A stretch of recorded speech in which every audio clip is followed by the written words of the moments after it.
13절에서 24절의 말씀을 봉독하겠습니다. 화 있을진저 외식하는 서기관들과 바리새인들이여, 너희는 천국 문을 사람들 앞에서 닫고 너희도 들어가지 않고 들어가려 하는 자도 들어가지 못하게 하는도다.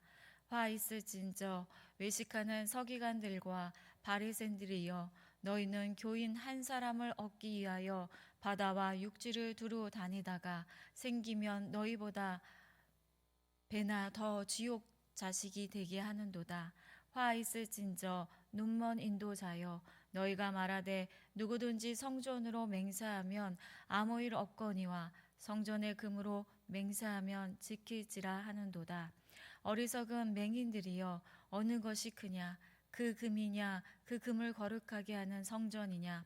너희가 또 이르되 누구든지 제단으로 맹세하면 아무 일 없거니와 그 위에 있는 예물로 맹세하면 지킬지라 하는도다. 맹인들이여, 어느 것이 크냐? 그 예물이냐? 그 예물을 거룩하게 하는 제단이냐? 그러므로 제단으로 맹세하는 자는 제단과 그 위에 있는 모든 것으로 맹세하며, 또 성전으로 맹세하는 자는 성전과 그 안에 계신 이로 맹세하며, 또 하늘로 맹세하는 자는 하나님의 보좌와 그 위에 앉으신 이로 맹세함이니라.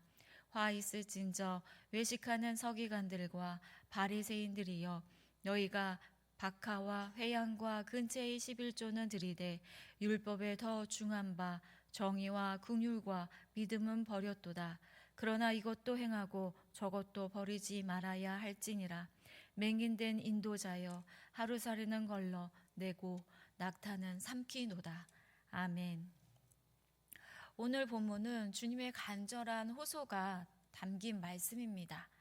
본문을 보면 주님께서 화 있을진저라고 말씀하십니다. 이 주님의 말씀은 변질된 신앙 공동체를 향해 다시 믿음의 자리로 부르시는 말씀입니다. 당시 바리새인들과 서기관들은 종교적인 기득권을 쥐고 겉모습을 가꾸는 데에만 열중하고 있었습니다. 그러나 주님은 그 화려한 성전 뒤에 가려진 소외된 사람들의 아픔을 보고 계셨습니다. 주님은 세상을 높은 자리에서 바라보는 시선이 아니라 소외된 사람들과 힘없는 사람들의 눈으로 바라보십니다. 그런데 종교 지도자들은 하나님을 섬긴다고 말하면서 정작 힘없는 사람들을 돌보기보다 오히려 더 큰 짐을 지우고 있었습니다. 그래서 주님은 그들을 향해 책망하십니다. 주님의 책망은 잘못된 신앙을 바로잡고 다시 하나님께로 돌아오게 하시려는 말씀이었습니다. 오늘 이 말씀을 통해 우리가 회복해야 할 참 신앙의 모습이 무엇인지 함께 살펴보겠습니다. 본문 13절에서 예수님은 바리새인들을 향해 이렇게 책망하십니다. 너희가 천국 문을 사람들 앞에서 닫고 있다라고 말씀하고 계세요. 자신들도 들어가지 않을 뿐 아니라 들어가려 하는 사람들까지 막고 있다는 것입니다. 당시 사람들은 하나님께 나아가기 위해 율법을 잘 아는 서기관들과 바리새인들을 의지했습니다. 그들이 하나님께 나아가는 길을 가르쳐 줄 것이라고 생각했기 때문입니다. 그러나 그 종교 지도자들은 하나님의 뜻을 가르치기보다 사람들에게 수많은 규칙과 정통을 강요하면서 무거운 짐을 지우고 있었습니다. 결국 사람들은 하나님께 가까이 나아가기보다 오히려 더 멀어지게 된 것입니다. 하나님께로 나아가는 길을 열어주어야 할 종교가 오히려 사람들을 가로막고 있는 장벽이 된 것입니다. 하나님께서 주신 은혜는 우리를 자유롭게 합니다.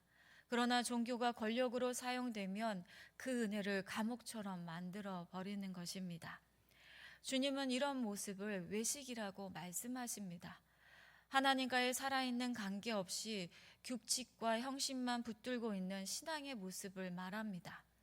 참된 믿음은 하나님을 전적으로 신뢰하며 우리의 삶을 그분께 맡기는 관계입니다. 만약 우리의 신앙의 열심이 다른 사람을 정죄하는 무기가 되고 있다면 우리는 지금 천국 문을 여는 사람이 아니라 오히려 닫고 있는 사람이 될 수 있습니다. 주님은 우리의 형식보다, 열심보다 우리의 마음과 시선이 어디를 향하고 있는지를 보고 계십니다. 주님은 바리새인들을 향해 눈먼 인도자여라고 탄식하십니다. 그들은 신앙의 본질을 놓치고 있었습니다. 성전보다 성전의 금을 더 중요하게 여기고 제단보다 제단 위의 예물을 더 귀하게 생각했습니다. 종교 지도자들은 맹세에 관한 복잡한 긴주를 만들어 놓으며 성전을 두고 맹세하는 것은 크게 중요하지 않다고 여기면서 성전의 금을 두고 맹세하면 반드시 지켜야 한다고 가르쳤습니다. 또 제단 자체보다 제단 위에 드려진 예물을 더 중요하게 여기게 했습니다. 결국 하나님보다 눈에 보이는 것들에 더 큰 가치를 두고 있었던 것입니다. 그래서 주님은 어리석은 자들이여, 눈먼 자들이여, 어느 것이 더 크냐, 그 금이냐, 금을 거룩하게 하는 성전이냐라고 말씀하셨습니다. 성전이 있기 때문에 금이 거룩해지는 것이고 제단이 있기 때문에 예물의 의미를 가지는 것입니다. 그런데 그들은 거룩하게 하시는 하나님을 보지 못하고 눈에 보이는 것들에만 마음을 두었습니다. 신앙의 중심이 하나님이 아니라 눈에 보이는 것들로 바뀌어 버린 것입니다. 본질적인 것보다 부차적인 것들이 더 중요해질 때 신앙은 쉽게 길을 잃게 되고 맙니다. 우리의 신앙도 하나님보다 다른 것들에 더 마음을 두고 있지는 않은지, 눈에 보이는 성공이 하나님보다 더 중요해지고 있지는 않은지 돌아보아야 합니다. 주님은 우리를 형식과 규칙에 매인 신앙이 아니라 하나님과 살아있는 관계의 신앙으로 부르고 계십니다. 바리새인들은 하나님을 마치 규칙으로 다 설명할 수 있는 것처럼 생각했습니다. 하지만 하나님은 우리가 다 헤아릴 수 없는 크신 분이십니다.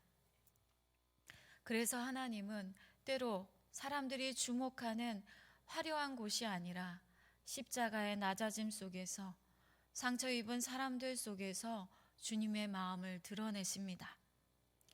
23절의 말씀을 보면 주님은 우리에게 신앙의 가장 중요한 말씀을 하십니다.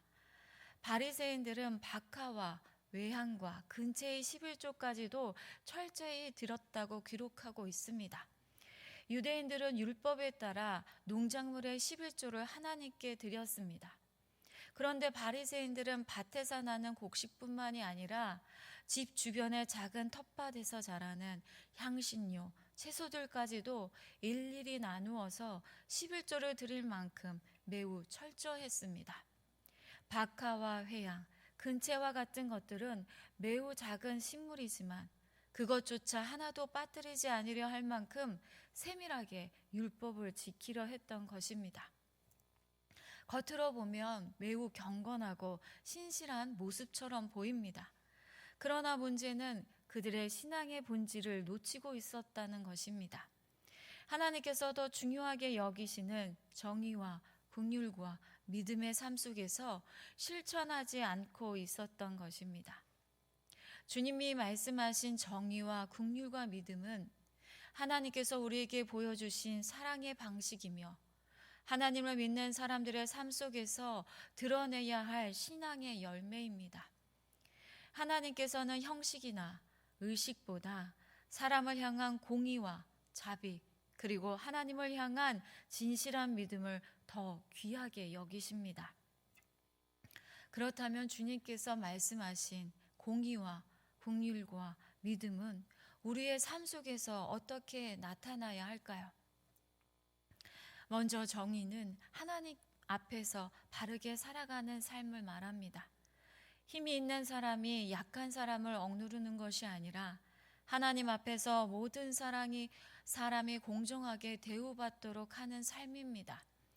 성경에서 말하는 정의는 법적인 공정함을 넘어 억울한 사람의 편에 서고 약한 사람을 보호하는 하나님의 마음을 닮아가는 삶입니다. 하나님이 말씀하신 두 번째로의 이 긍휼은 고통받는 사람을 향한 자비로운 마음입니다. 다른 사람의 아픔을 외면하지 않고 함께 아파하면서 솜을 내미는 마음입니다. 주님께서 병든 자를 고치시고 죄인들을 품어주시며 소외된 사람을 찾아가셨던 바로 그 마음이 긍휼의 마음입니다. 그리고 하나님 말씀하신 그 마지막의 믿음은 하나님을 향한 신실함입니다. 상황이 어렵고 이해되지 않는 순간에도 하나님을 신뢰하며 하나님께 우리의 삶을 맡기는 것입니다. 눈에 보이는 것보다 하나님을 더 신뢰하고 우리의 삶 속에서 하나님을 의지하며 살아가는 태도를 말합니다. 주님은 이렇게 정의와 긍휼 그리고 믿음이 하나님 나라 백성의 삶 속에서 반드시 나타나야 할 신앙의 본질이라고 말씀하고 계십니다. 오늘 우리의 신앙도 이 말씀 앞에서 돌아보아야 합니다. 주일에는 경건하게 예배하지만 평일의 삶 속에서 이웃의 고통에 무관심하다면 그것이 바로 낙타를 삼키는 신앙일 수 있습니다. 낙타를 삼키는 신앙은 작은 종교적 규칙에도 집착하면서도 신앙의 가장 중요한 본질을 놓쳐버리는 신앙을 말합니다. 겉으로는 경건해 보이지만 실제 삶에서는 하나님이 기뻐하시는 사랑과 자비가 드러나지 않는 신앙입니다. 사랑하는 성도 여러분, 오늘 주님이 말씀하신 화의 말씀은 우리를 참된 복으로 인도하시려는 주님의 사랑의 말씀입니다. 주님은 우리 안에 있는 잘못된 신앙과 우상을 깨트리시고 우리의 영혼을 다시 하나님께로 돌이키게 하십니다. 신앙은 하나님을 더 깊이 알아가며 주님과 함께 걸어가는 삶입니다. 때로는 우리의 생각이 깨지고 마음이 흔들리기도 하지만 그 과정 속에서 하나님은 우리의 믿음을 더욱 온전하게 단단하게 세워 가십니다. 우리는 겉모습을 가꾸는 신앙이 아니라 우리의 마음의 중심을 주님께 드려야 합니다. 형식적인 종교인이 아니라 주님의 마음을 품고 세상을 사랑하며 정의와 긍휼을 실천하는 참된 제자로 살아가야 합니다. 우리의 기도가 하나님 앞에서 이웃을 향한 사랑과 섬김으로 이어지는 오늘의 삶이 되기를 주님의 이름으로 축복합니다. 기도하겠습니다. 하나님, 겉으로 보이는 형식에만 머물렀던 우리를 용서해 주시고 다시 참된 믿음을 살아갈 수 있도록 우리를 붙들어 주옵소서. 우리의 신앙이 말과 생각에만 머물지 않게 하시고 삶 속에서 사랑으로 나타나게 하옵소서. 고통과 상처 입은 이웃을 외면하지 않고 곁에 서는 마음을 더하여 주옵소서. 우리의 시선이 주님을 바라보게 하시고 주님의 마음을 닮아 살아가는 삶이 되게 하옵소서. 주님을 붙들고 고통과 아픔 중에 있는 성도들을 위하여 기도합니다. 육신의 질병과 마음의 상처로 고통 중에 있는 우리의 성도들을 주님의 위로와 치유의 손길로 사랑으로 품어 주옵소서. 고난의 시간을 보낼 때에도 낙심하지 않게 하시고 보이지 않는 곳에서도 일하시는 하나님을 신뢰하게 하옵소서. 오직 주님만을 붙들고 믿음의 길을 걸어가게 하옵소서. 예기치 않은 아픔과 고통 속에 있는 성도들을 주님의 깊은 위로를 만나게 하시고 참 평안으로 인도하여 주옵소서. 주님, 우리의 가정을 주님의 은혜로 날마다 붙들어 주옵소서. 우리의 가정이 복음으로 하나 되게 하시고 세상의 유혹과 어려움이 몰려와도 믿음으로 담대히 승리하게 하옵소서. 우리의 자녀들을 축복하사 그들이 세상에 놓일 때마다 하나님의 은혜로 보호하여 주시고 세상을 의지하는 것이 아니라 오직 여호와 하나님만을 나의 힘으로 삼고 의지하고 기도하는 믿음의 자녀들 되게 하옵소서. 주님, 전쟁으로 고통받는 우리 사람들을 기억하여 주시고 돌보아 주시며 보호하여 주옵소서. 전쟁으로 인해 상처 입은 마음과 몸을 주님의 사랑으로 감싸주시고 속히 전쟁으로부터 고통받는 나라가 아니라 평화를 이루는 길로 인도하여 주옵소서. 예수 그리스도 이름으로 기도합니다. 아멘.